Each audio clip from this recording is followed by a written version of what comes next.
कैसे और कितना इस्तेमाल करना चाहिए, इसके फायदे और नुकसान क्या हो सकते हैं और इसे किन किन चीजों के साथ खाना ज्यादा बेहतर ऑप्शन हो सकता है। अगर आप वजन बढ़ाने या घटाने की डाइट फॉलो कर रहे हैं तो ऐसे में खजूर को आपको किस तरीके से अपने खाने में शामिल करना चाहिए। लेकिन खजूर भी कई तरीके के होते हैं और सभी के कुछ न कुछ अपने फायदे भी होते हैं। लेकिन एक ऐसा खजूर भी होता है जिसका आपको कभी भी इस्तेमाल नहीं करना चाहिए और इन सब बातों के बारे में हम वीडियो में जानने की कोशिश करेंगे। दोस्तों, खजूर ड्राई फ्रूट्स यानी कि सूखे फल की श्रेणी में आता है जिसमें कॉम्प्लेक्स कार्बोहाइड्रेट की मात्रा सबसे ज्यादा होती है और जो कि शरीर को एनर्जी प्रदान करने का काम करता है। साथ ही इसमें कई तरीके के विटामिन और मिनरल्स भी मौजूद होते हैं जो कि ब्रेन फंक्शन को इम्प्रूव करने और हड्डियों को मजबूती प्रदान करने का काम करता है। इसमें पाए जाने वाला फ्लेवोनाइड, फेनोलिक एसिड और दूसरे एंटीऑक्सीडेंट याददाश्त को बढ़ाने, आंखों की सेहत को इम्प्रूव करने और कैंसर जैसी बीमारियों से प्रोटेक्ट करने में भी काफी हद तक मदद करता है।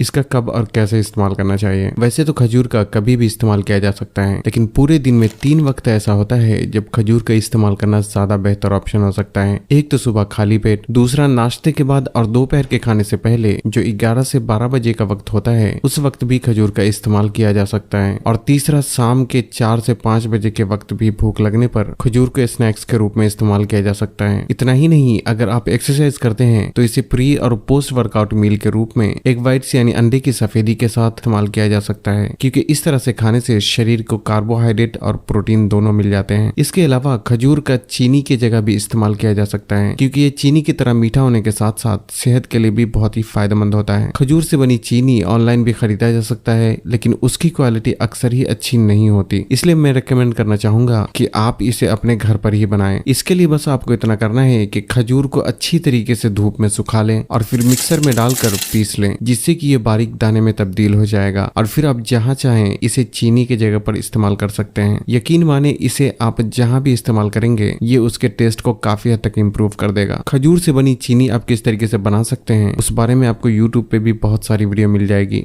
अब बात करते हैं कि आप एक दिन में कितना खजूर खा सकते हैं। दोस्तों, ये आपके फिटनेस गोल पे डिपेंड करता है। खासकर खजूर एक सूखा फल होने की वजह से इसमें नेचुरल शुगर और कैलोरीज भी ज्यादा होती है, इसलिए एक बार में इसका थोड़ी मात्रा में ही इस्तेमाल करना चाहिए। आमतौर पे अच्छी सेहत मेंटेन करने के लिए सुबह खाली पेट 2 से 3 खजूर खाना ही काफी हो जाता है और ज्यादातर लोगों को खजूर का इसी तरीके से इस्तेमाल करना चाहिए।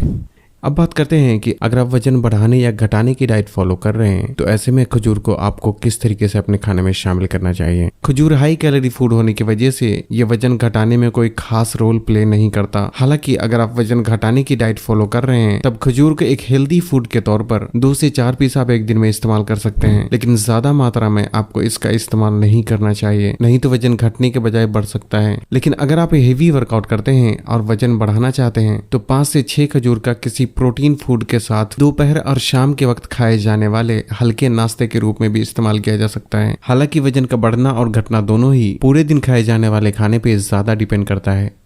कौन सा खजूर नहीं खाना चाहिए। दोस्तों, खजूर कई तरीके के होते हैं जिनमें से ज्यादातर शरीर के लिए फायदेमंद होता है, लेकिन एक खजूर ऐसा भी होता है जो यूं तो अंदर से बहुत ही सख्त लेकिन बाहर से चिपचिपा और रस से भरा हुआ होता है, मानो ये खजूर नहीं गुलाब जामुन हो। इस खजूर को चीनी से बने केमाम में डुबोकर निकाला गया होता है और जिसकी वजह से बाहर से ये इतना रसीला दिखता है। ये खजूर बहुत ही कम कीमत पे हर जगह आसानी से मिल जाता है, लेकिन इस तरह का खजूर का लगातार इस्तेमाल करने से ये फायदे के बजाय शरीर को नुकसान पहुंचा सकता है। इसलिए खजूर चाहे आप किसी भी टाइप का क्यों ना खरीदें, एक बात का हमेशा ख्याल रखें कि वो बाहर से चिपचिपा और रसीला बिल्कुल भी ना हो, क्योंकि कुदरत ने दुनिया में जितनी भी खाने की चीजों को बनाया है उसके अंदर रस होता है, बाहर नहीं। बाहर रस वाली चीज तो इंसानी दिमाग की पैदाइश होती है। तो बस आज के लिए इतना ही। अगर वीडियो पसंद आई हो तो इसे लाइक और शेयर करके चैनल को सब्सक्राइब करना भी